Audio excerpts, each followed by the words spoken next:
ګلاب د پکتیا ولایت د احمد خیل ولسوالۍ اوسیدونکی دی. روانه جګړه کې د کورنۍ 9 غړي وژل شوي دي. دی وایي 1494 کال د ژوند د بدبختیو د پیل کال و چې پکې د خپلې کورنۍ 9 تنه ځوانان او مشران له لاسه ورکړل. نوموړی وایي د کورنۍ دغو غړو د خپلې ولسوالۍ او سیمې د امنیت ساتلو په موخه د حکومت په ملاتړ ټوپک پورته کړی و چې د 9 واړو یې په یو او بل پسې جنازې خاورو ته وسپارلې.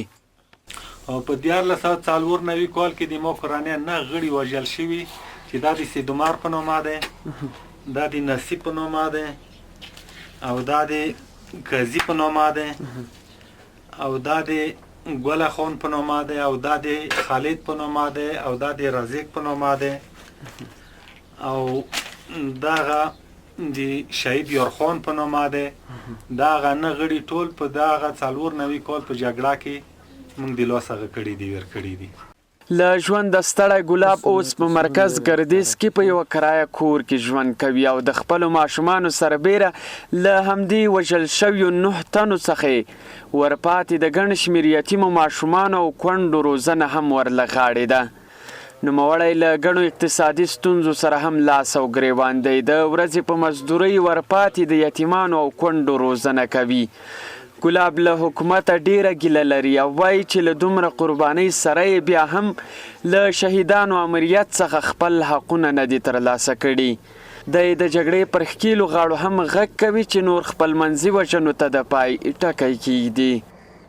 او سره د دې چې موږ ته د خپلې کورنۍ 9 دانې کونډې تر غوړه دي، نو لکه دغه خورکۍ چې تاسې وینئ د هر یوې کونډې وته بچیان 9 بچیان، اوس د دغې خورکۍ دا 9 دانې لوڼه دي ټولې مکملې چې نر بچی په دغو کې دا نغه کوي نه لري. او د دغو پالنه روزنه موږ باز دلته ورځ مزدوري کړې، دلته کوم کار کړی، دلته کومه ټیکا نیولې، او بس په دغو خوړنه روزنه کوو. د همدغې کورنۍ 9 غړي په روانه جګړه کې یوازې په یو کال کې وژل شوي دي. اوس یې روزنه همدغه ځوان ته ورپاتې ده او د خپلو بچیانو تر څنګ دی د دغو یتیمانو او د دغو کونډو روزنه هم کوي. اوس له اقتصادي ستونزو سره مخ ته دی. له حکومت او ملي تجارانو غوښتنه کوي چې د دغو یتیم ماشومانو د روزنې په برخه کې ورسره همکاري وکړي. ګلاب ته ورپاتې له ګڼ شمېر یتیمانو سره همدغه کونډې بیا د خپل ژوند دردېدلې کیسې کوي.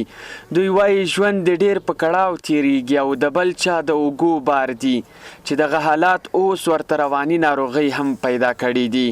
تر زمان دی خپل سړی مې نشته، سر مې زړه پسې چوب شو، یو زوی وغه مړ شو، بس اوه مې جنکې دي، یې همې خوښې دی، هغې لوس خوشحال دي، په خوله ګونګه دی، د لاس کول هغه بس په کاټه ته پرته دی. دا مې سړي تر زمان دی، بس همدغو سړي خپلې خلخواني هغې یې کوي، مونږ یې کوي.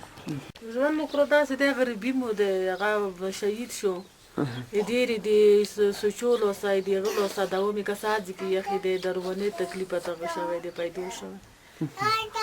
دلته اوس د چا سره اوسېږئ؟ دا موږ سړي تر ځای دی مغسې اوسېږو. یعنې د تا یې ماشومانو روزنه هم دوی کوي؟ دی موږ یې کوي، هغوی کوي. بل لور ته په دې ولایت کې د شهیدانو او معلولینو چارو امریت هم مني چې پخوا په دې ولایت کې د شهیدانو کورنیو او معلولینو ته د دوی حقونه پر وخت نه ورکول کېدل.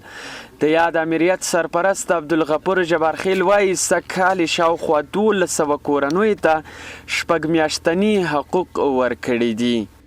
تیرو کالو کې دا واقعیت لري چې معلول شهید ځورول شوی دی، خو سږ کال موږ کله چې جدا شوي وو موږ خپله پالیسي ته داسې تغییر ورکړی دی چې باید هېڅ د معلول یا د شهید ورثه غږ ونه وځي. هغه حقوق چې موږ ته راکړل شوي وو تقریبا جمله 1298 شهیدانو او معلولینو کورنیو ته د 6 میاشتو حقوق موږ هغه کړي دي، توزیع کړي دي. دې ته ورته په هیواد کې د روانې جګړې له امله هره ورځ لسګونه افغانان ژوند بایلي چې ډېره برخه یې ځوانان دي.